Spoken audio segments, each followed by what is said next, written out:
ಸಾಯಿರಾಮ್ ಬಾಬಾ ಹೇಳ್ತಾ ಇದ್ದಾರೆ, ಮಗು ಶುಭೋದಯ. ಇಂದು ನಿನ್ನ ಪಾಲಿಗೆ ಅದ್ಭುತವಾದ ದಿನ. ಯಾಕೆ ಹೇಳು? ಇಲ್ಲಿ ಬೆಳಗ್ಗೆ ಎದ್ದ ತಕ್ಷಣ ಒಂದು ಚಿಕ್ಕ ಘಟನೆ ನಡೆಯಿತು.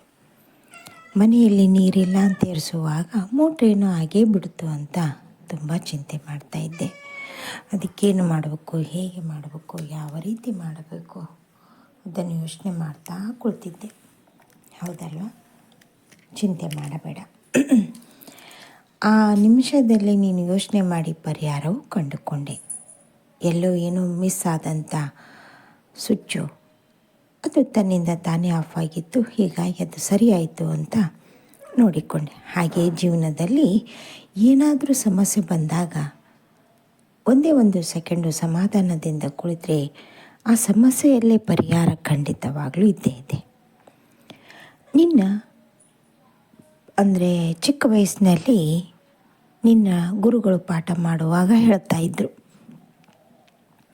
ನಿನಗೆ ಉತ್ತರ ಗೊತ್ತಿಲ್ಲದೇ ಇದ್ದರೆ ಪ್ರಶ್ನೆಯನ್ನು ಅರ್ಧ ಭಾಗ ಬರೀ, ಇನ್ನು ಒಂದೇ ಒಂದು ಶಬ್ದದಲ್ಲಿ ಆ ಉತ್ತರ ಅಡಗಿದೆ. ಚಿಂತೆ ಮಾಡಬೇಡ, ಎದೆಗುಂದಬೇಡ, ಆ ಪ್ರಶ್ನೆಯಲ್ಲೇ ಉತ್ತರ ಅಡಗಿದೆ, ಯೋಚಿಸಿ ನೋಡು ಅಂತ ಹೇಳ್ತಾಯಿದ್ರು. ಅದನ್ನು ನೀನು ಪದೇ ಪದೇ ಮೆಲುಕು ಹಾಕ್ತಾನೇ ಬಂದಿದ್ದೀಯ. ಹಾಗಾಗಿ ಇವತ್ತು ಬಂದಂಥ ಸಮಸ್ಯೆಗೆ ನಿನ್ನಲ್ಲೇ ಪರಿಹಾರ ಇದೆ, ನಿನ್ನಲ್ಲೇ ಉತ್ತರ ಇದೆ. ಕಂಡುಕೊಳ್ಳೋ ಮನಸ್ಸಿರಬೇಕು ಅಷ್ಟೇ.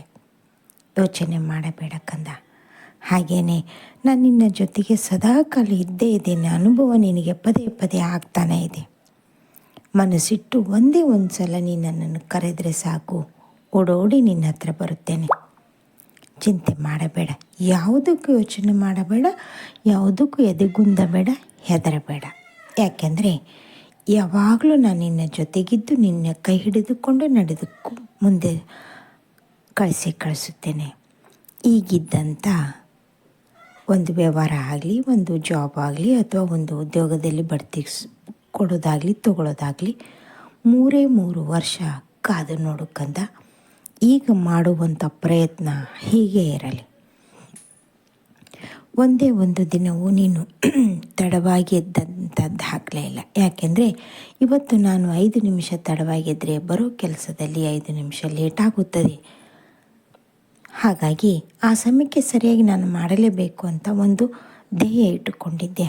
ಹಾಗೆ ವ್ಯಾಪಾರದಲ್ಲಿ ಕೂಡ ಈ ಸಮಯದಲ್ಲಿ ಅಂಗಡಿ ಓಪನ್ ಮಾಡಬೇಕು, ಈ ಸಮಯದಲ್ಲಿ ನಾನು ಬಂದ್ ಮಾಡಬೇಕು, ನಮ್ಮಲ್ಲಿ ಬಂದಂಥ ವ್ಯಾಪಾರಸ್ಥರಿಗೆ ನಾನು ಸರಿಯಾದ ರೀತಿಯಲ್ಲಿ ಸೇವೆ ಕೊಡಬೇಕೆನ್ನುವ ನಿನ್ನ ಧ್ಯೇಯ ಉದ್ದೇಶ ಇದೆಯಲ್ಲ, ಅದೇ ನಿನ್ನನ್ನು ಮುಂದುವರಿಸಿಕೊಂಡು ಹೋಗುತ್ತದೆ.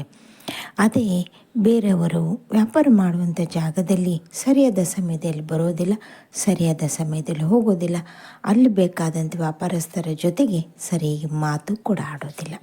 ಹೀಗಾಗಿ ಅವರಲ್ಲಿ ಸ್ವಲ್ಪ ಅಳುಕಿದೆ, ಹಿಂದೇಟಿದೆ. ಇಂದು ಅತ್ಯಂತ ಶುಭ ದಿನ.